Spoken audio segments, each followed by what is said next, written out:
Hello my dear friend, how are you? I hope you will be nice. तो Pratiksha education point में आप लोगों का बहुत बहुत स्वागत है। आज हम लोग पढ़ेंगे बहुत महत्वपूर्ण रसायन विज्ञान के क्वेश्चन। आइए हम आज के महत्वपूर्ण क्वेश्चन को देखते हैं। यह क्वेश्चन परीक्षा की दृष्टिकोण से बहुत ही उपयोगी है। तो आइए आज का पहला क्वेश्चन देखा जाए। प्रयोगशाला में सर्वप्रथम किस कार्बनिक यौगिक का निर्माण किया गया था? ऑप्शन ए है यूरिया, ऑप्शन बी है सोडियम क्लोराइड, ऑप्शन सी है सुक्रोज, ऑप्शन डी है ग्लूकोज। तो प्यारे बच्चों, सही आंसर होगा यूरिया। सही आंसर क्या होगा? यूरिया। तो प्रयोगशाला में सर्वप्रथम किस कार्बनिक यौगिक का निर्माण किया गया था? तो उत्तर होगा यूरिया। क्या होगा? यूरिया। Urea, RUREA, urea. सूत्र होता है इसका NH2CO। तो इस प्रकार से हम यूरिया का उपयोग करते हैं। आइए हम नेक्स्ट क्वेश्चन देखें। कार्बन परमाणु की संयुक्ता कितनी होती है? यहाँ कार्बन परमाणु की संयुक्ता बताना है। तो ऑप्शन ए कह रहा है कि 2 होती है, ऑप्शन बी कह रहा है कि 3 होती है, ऑप्शन सी कह रहा है कि 4 होती है, ऑप्शन डी कह रहा है 5 होता है। तो प्यारे बच्चों, बता दें कि कार्बन परमाणु की जो संयुक्ता होती है 4 होती है। आइए आज का क्वेश्चन नंबर थर्ड देखें। फार्मल एल्डिहाइड का अणु सूत्र क्या है?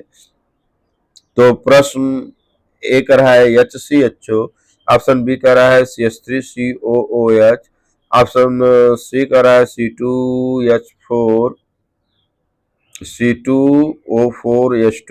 ऑप्शन डी कर रहा है HCOOH। तो फार्मल एल्डिहाइड का सही सूत्र होगा HCHO। फार्मल एल्डिहाइड का आईपीसी नामकरण अगर पूछ देगा तो इसको हम मेथेनॉल कहते हैं। क्या कहते हैं? IUPAC, methanol. क्या कहलाता है प्यारे बच्चों? मेथेनॉल कहता है। इसी को हम फार्मल एल्डिहाइड कहते हैं। आइए आज का चौथा क्वेश्चन देखें। एथेन अणु में कुल कितने सहसंयोजक आबंध होते हैं? तो यह कैसे आप जानोगे प्यारे बच्चों? तो C2H6 है। तो यहाँ पर सहसंयोजक आबंधों की संख्या 7 होगी। तो ऑप्शन कौन सा होगा? बी सही होगा।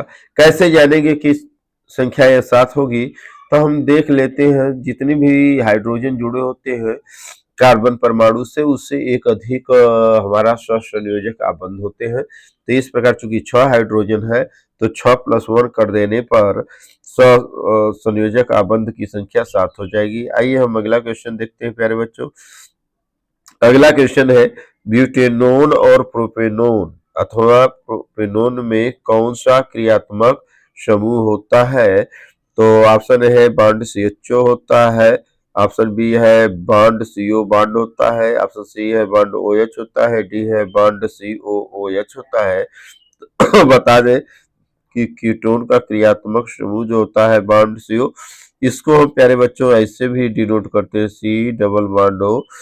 ये भी आप इस रूप में भी देख सकते हैं।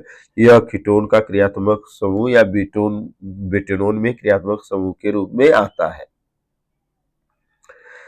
आज का क्वेश्चन छठवां है। आघात वर्धनीयता किस पदार्थ में पाई जाती है? ऑप्शन ए है सल्फर में, ऑप्शन बी है आयोडीन में, ऑप्शन सी है फास्फोरस में, ऑप्शन डी है तांबा में। सही ऑप्शन होगा तांबा में। आप सातवां क्वेश्चन, निम्नलिखित में से कौन सा अधातु है? तो ऑप्शन ए करा है पोटेशियम, ऑप्शन बी करा है फ्लोरीन, ऑप्शन सी करा है एल्यूमिनियम, ऑप्शन डी करा है सोडियम। तो बता दे प्यारे बच्चों कि अधातु बताना है, तो अधातु इसमें फ्लोरीन होगा। आज का क्वेश्चन नंबर 8 है। खाने वाले सोडे या बेकिंग सोडा का को गर्म करने पर कौन सी गैस निकलता है? तो पहले बता दें, बेकिंग सोडा का नाम सोडियम NaHCO3 होता है। अगर इसका 2 अणु ले ले तो बन जाएगा Na2CO3 plus H2O plus CO2। कौन सी गैस निकलेगी प्यारे बच्चों? तो निकलने वाली गैस का नाम कार्बन डाइऑक्साइड गैस होगी। क्वेश्चन नंबर 9 है, किस विलयन का पीएच मान 3 से कम हो उसकी प्रकृति कैसी होती है? तो जिस विलयन का पीएच मान 3 से कम होगा उसकी प्रकृति क्या क्षारीय होती है, क्या उदासीन होती है, क्या अम्लीय होती है, या इनमें से कोई नहीं? तो बता दें उस विलयन का प्रकृति अम्लीय होता है। तो प्यारे बच्चों, वीडियो को लाइक करिए, शेयर करिए और सब्सक्राइब करना न भूलिए। तो आप लोग केवल वीडियो पढ़ लेते हैं लेकिन लाइक करना, शेयर करना भूल जाते हैं। ये अच्छी बात नहीं है प्यारे बच्चों। थोड़ा जोश में पढ़कर थोड़ा सा आप लाइक शेयर करना न भूलें, क्योंकि उससे हमको भी मोटिवेशन मिलता रहता है। आइए आज का 10वां क्वेश्चन देखा जाए। तो कह रहा है कि पेयजल को जीवाणु रहित करने के लिए किसका उपयोग किया जाता है? ऑप्शन ए कह रहा है क्या ब्लीचिंग पाउडर का उपयोग किया जाता है? ऑप्शन बी कह रहा है क्या फिटकरी का उपयोग किया जाता है? ऑप्शन सी कह रहा है क्या बेकिंग सोडा का उपयोग किया जाता है? ऑप्शन डी कह रहा है क्या दामन सोडा का उपयोग किया जाता है? तो यहाँ पर बता दें प्यारे बच्चों, ऑप्शन ए सही होगा। आइए आज का अगला क्वेश्चन देखा जाए। शुद्ध जल का पीएच मान कितना होता है? ऑप्शन ए कह रहा है 0 होता है, ऑप्शन बी कह रहा है 1 होता है, ऑप्शन सी कह रहा है 7 होता है, ऑप्शन डी कह रहा है 14 होता है। तो शुद्ध जल का जो पीएच मान होता है प्यारे बच्चों 7 होता है। क्वेश्चन नंबर 12 है, निम्नलिखित में से अम्लीय लवण कौन सा है? तो अम्लीय लवण को बताना है प्यारे बच्चों। क्या NaCl है, सोडियम सल्फेट है, सोडियम सल्फेट है और पोटेशियम साइनाइड है। तो यहाँ पर अम्लीय लवण का जो नाम होगा सोडियम बाइसल्फेट होगा। आज का क्वेश्चन नंबर 13 है, धावन सोडा वाशिंग सोडा का रासायनिक नाम क्या है? तो वाशिंग सोडा या धावन सोडा का नाम जो होगा, क्या सोडियम क्लोराइड है, क्या सोडियम कार्बोनेट है, क्या सोडियम बाइकार्बोनेट है, क्या सोडियम हाइड्रोक्साइड है? तो सही उत्तर होगा प्यारे बच्चों सोडियम हाइड्रोक्साइड। नहीं प्यारे बच्चों, वैसे धावन सोडा है तो इसको हम सोडियम हाइड्रोक्साइड से कर सकते हैं, लेकिन मेन आंसर ए न कहकर प्यारे बच्चों ऑप्शन हम बी को सही लगाएंगे, सोडियम बाइकार्बोनेट। इसमें बी सही होगा, क्योंकि यह सोडियम हाइड्रोक्साइड से तो बनाया जाता है, लेकिन सही ऑप्शन आपका होगा धावन सोडा का सोडियम कार्बोनेट। आइए हम अगला क्वेश्चन को देखते हैं। तो डी नहीं होगा प्यारे बच्चों, बी होगा। अगला क्वेश्चन है, प्लास्टर ऑफ पेरिस में क्रिस्टलीय जल की संख्या होती है, अणुओं की संख्या होती है। ऑप्शन ए करा है आधा होता है, ऑप्शन बी करा है 1 अणु होता है, ऑप्शन सी करा है 2 अणु होता है, ऑप्शन डी करा है 4 अणु होता है। तो इसमें होता है आधा अणु होता है, कहीं कहीं 1 अणु भी होता है प्यारे बच्चों। ये सूत्र लिखने के आधार पर है। तो आइए हम आगे देखते हैं। अम्लीय वर्षा के जल का पीएच मान लगभग कितना होता है? तो ऑप्शन ए कह रहा है 5.2, ऑप्शन बी कह रहा है 6.3, ऑप्शन सी कह रहा है 7.2, ऑप्शन डी कह रहा है 8.2। तो सही उत्तर होगा कि अम्लीय वर्षा का जो पीएच मान होता है 5.2 के करीब होता है। आइए अगला क्वेश्चन देखते हैं प्यारे बच्चों। आज का 16 क्वेश्चन है, सल्फर डाइऑक्साइड या SO2 का जलीय विलयन कैसा होता है? तो ऑप्शन ए कह रहा है क्या अम्लीय होता है, ऑप्शन बी कह रहा है क्या क्षारीय होता है, ऑप्शन सी कह रहा है क्या उदासीन होता है, ऑप्शन डी कह रहा है क्या उभयधर्मी होता है। तो बता दे कि सल्फर डाइऑक्साइड का जो अम्लीय विलयन होता है जलीय विलयन अम्लीय होता है। तो आज का 17 क्वेश्चन है, प्लास्टर ऑफ पेरिस का रासायनिक सूत्र क्या है?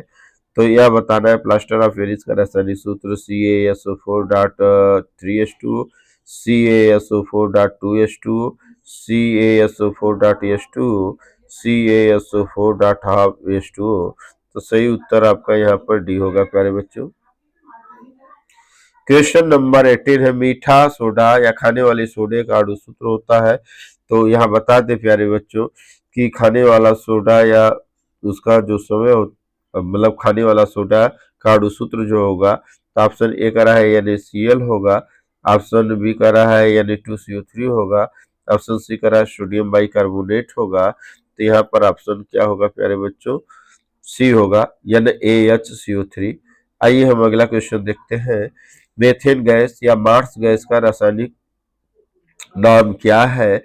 तो मेथेन गैस का क्या C2H6 है, क्या C4H10 है, क्या C2H4 है, क्या CH4 है। तो यहाँ पर ऑप्शन डी सही होगा कि मार्स गैस या मेथेन गैस का जो सूत्र होगा CH4 होगा। क्षारीय विलयन का पीएच मान होता है, तो यहाँ पर कह रहा है प्यारे बच्चों 0 होता है। तो क्षारीय विलयन का पीएच मान क्या कह रहा है कि 0 होगा, बी कह रहा है 7 होगा, सी कह रहा है 7 से कम होगा, डी कह रहा है 7 से अधिक होगा। तो क्षारीय विलयन का जो पीएच मान होता है 7 से अधिक होता है। तो प्यारे बच्चों, आप लोग वीडियो को लाइक करना, शेयर करना और सब्सक्राइब करना न भूलें, और आगे इससे भी महत्वपूर्ण वीडियो आपके पास आता रहेगा। तो धन्यवाद, thank you so much guys.